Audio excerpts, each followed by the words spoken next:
სამკოლოფში ტოლი რაოდენობის კანფეტი იყო მოთავსებული.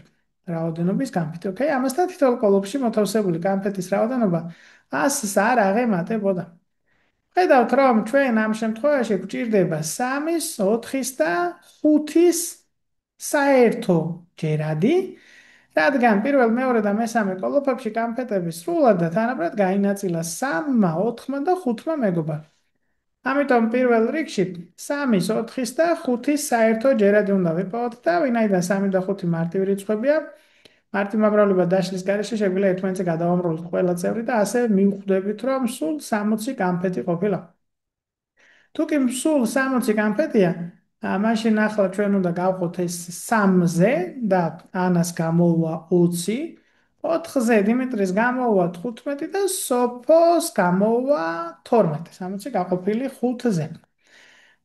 ჩვენი შეკითხვა ანას, დიმიტრის და სოფოს ჯამში რამდენი კანფეტი ექნებაო და ამიტომ 20, 15 და 12 უნდა შევკრივოთ. ეს არის 27, 27 და 20 კი არის 47. ანუ სწორი პასუხი აქ იქნება D, 47.